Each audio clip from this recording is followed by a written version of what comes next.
Hey everybody, here I am again, and today I want to tell you about what happened in church. I talked about Genesis 3:16. Now I don't know if you're familiar with Genesis 3:16, but Genesis 3:16 is a passage to women.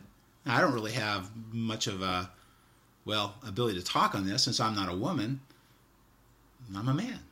However, I think we can give a pretty good interpretation of this passage, or at least talk about the inferences, what it means to you and me.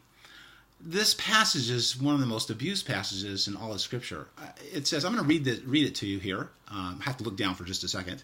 It says, "To the woman he said, I will surely multiply your pain in childbearing. In pain you shall bring forth children. Your desire shall be contrary to your husband, but he shall rule over you." So I thought I'd ask Christy just a quick question. Christy, can you get in the picture? Hey, Christy, did you enjoy giving birth to our daughter Heidi? Come on in. Look at the people. Did you enjoy that? Come on, Christy. How was it? How was it? Nah, the fact is that Christy had a tough time. The birth to our second daughter went 36 hours. That's 36 hours of many tears, much crying, all kinds of pain. I'm just glad it wasn't me. I'm glad it was her. I guess the scripture's true. You will bring forth children in pain, this kind of thing. I think we understand that, and the consequences of childbirth, or of sin in childbirth, has been very significant through the centuries and so forth. We don't really need to talk so much about that.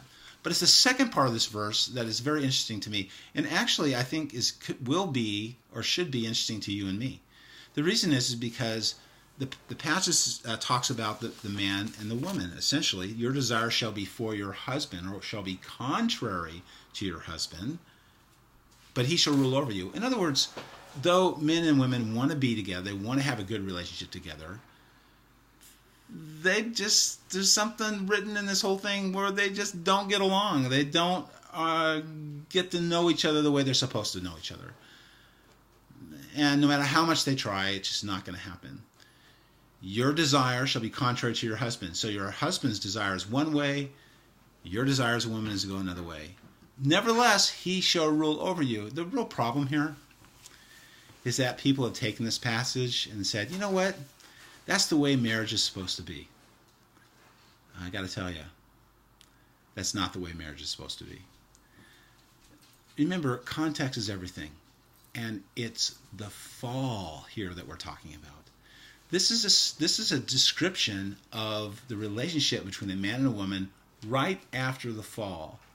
And yes, it works out in our lives today.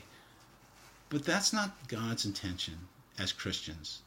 As Christians, a man is not supposed to rule over his wife.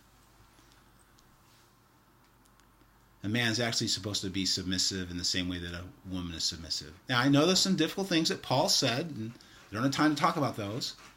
But the reality is that there's supposed to be understanding, there's supposed to be love and respect for one another in a marriage.